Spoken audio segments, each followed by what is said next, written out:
you'll see the rock duster. You'll see our belt line. And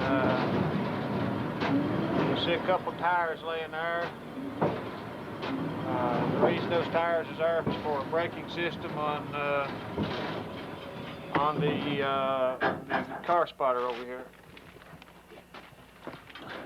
What I say, Tiny? You come across, didn't you?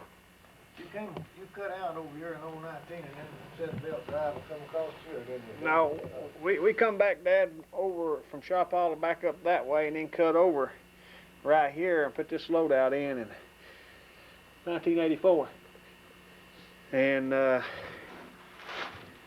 then see the belt used to go back out that way over into everything over around the old 19 right and 16 section. And then where y'all couldn't handle getting the rough coal over here, we come back and got it on this side. You're getting gravy, what Dad left. I'm Jack Reed. I know you, sir. Danny Station. That's Tiny. How you doing? Yeah. You sir, just in time to help me. Are you getting ready to dust? Let me tell you a story about helping me. I know. Last day I was... And we're going to have to hurry him back. They're all getting all easy calls. We need somebody to get back here and get this. It's hard to get stuff, ain't it? You got a good setup here, haven't you? Need Yeah. cleaned up. Well, it needs cleaned up.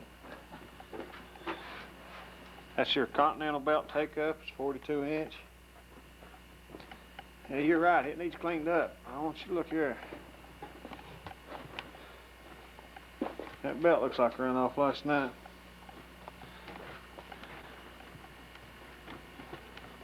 What do you got? You take up here? Yeah, you got your Continental drive here, and then you got your take-up there. We got a remote idler on our belt drive. Yeah, we're not going to look down at the ground here. Buddy, I want you to look on. Tell you what, some little belts are on them all.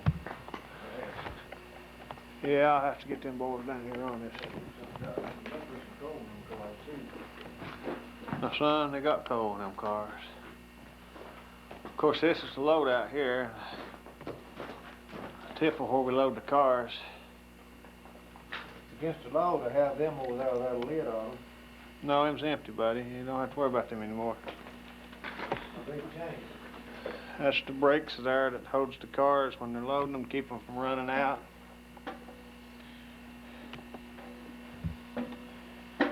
What did you do up there, Darrell? That's the way we cut into this thing. This belt was sitting over on this side here to start with, and then we moved it around and tucked it out over on that side. Right there is the big hydraulic unit for the car spotter.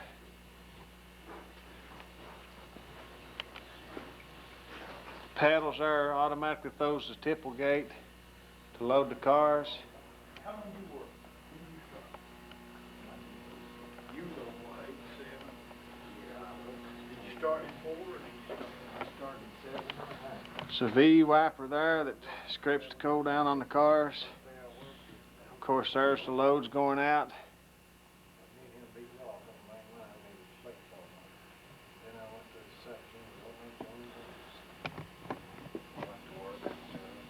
Monday morning on track and somebody else, I don't know who what now.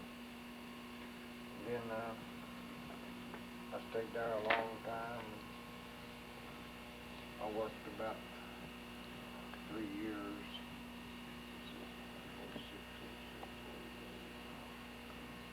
And then I got hurt and was off almost a year.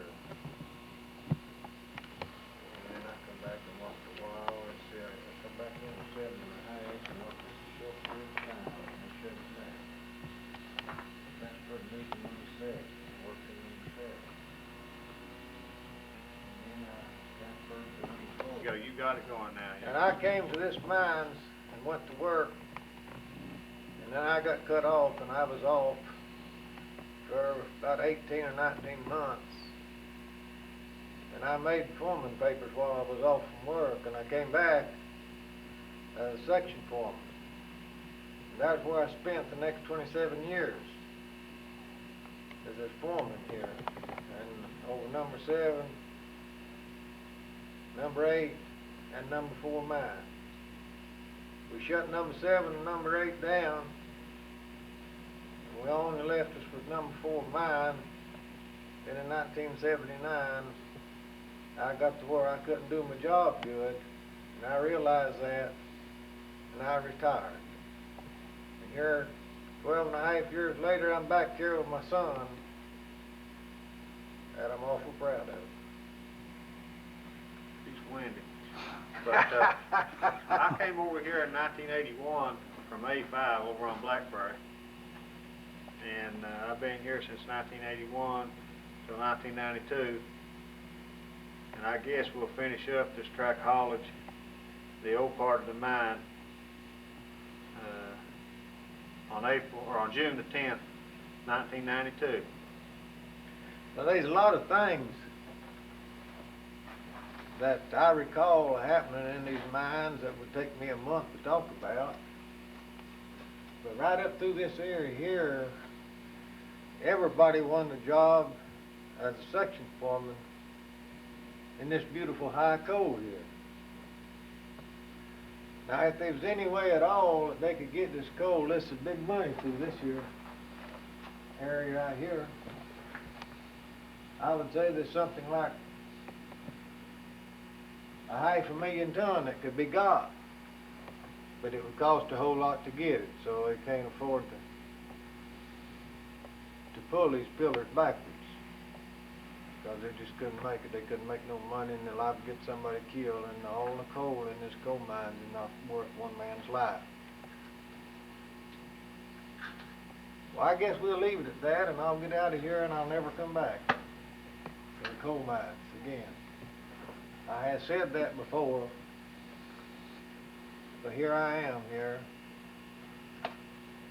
on May the 1st of 1992.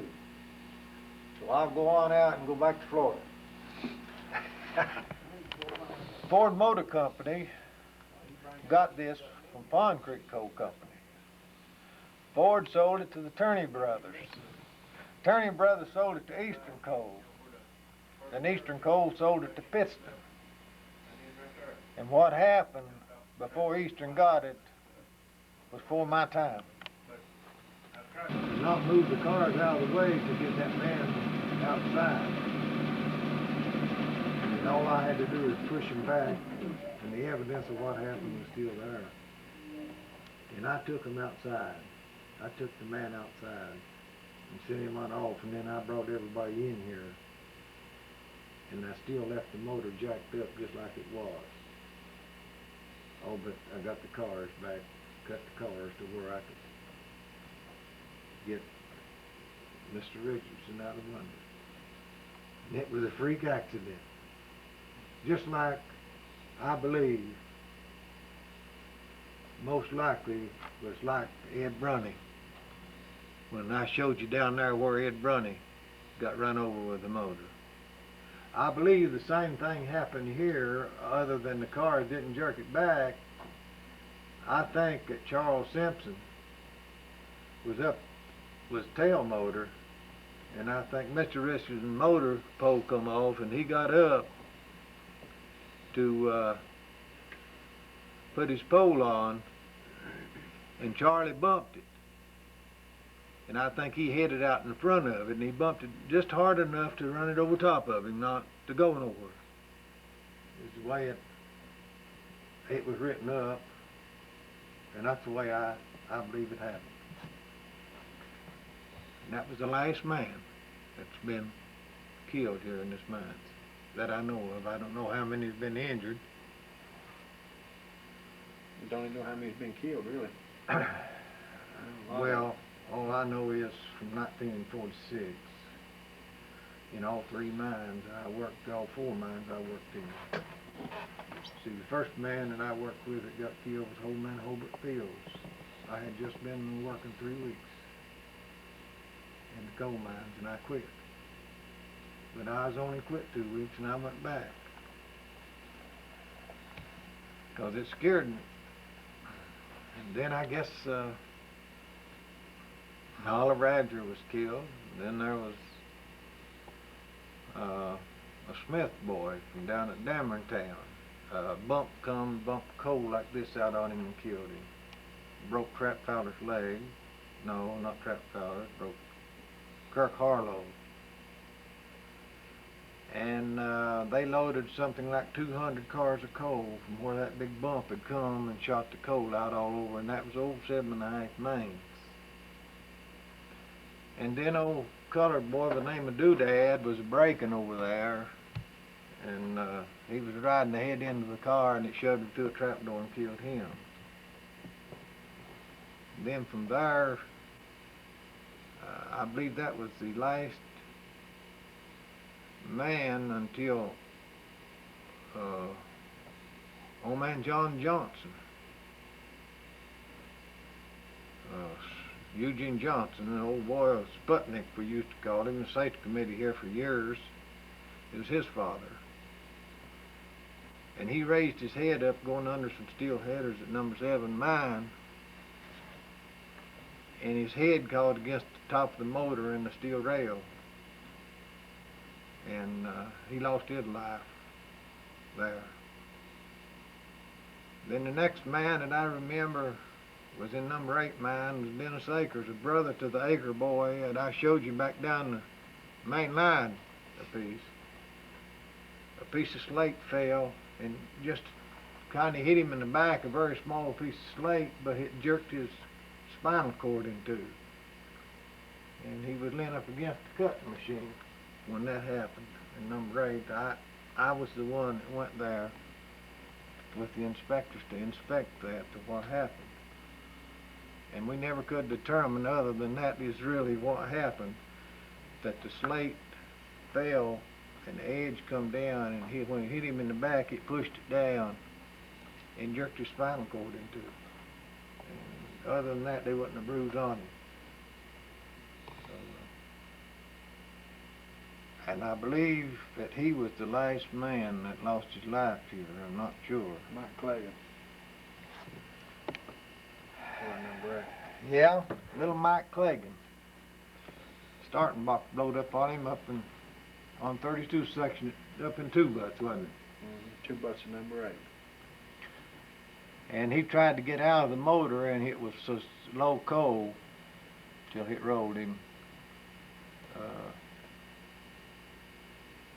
I believe it went over him, didn't it? Hit 3 cars, ran over 3 man truck He cars. jumped out and out of the motor in the front of it.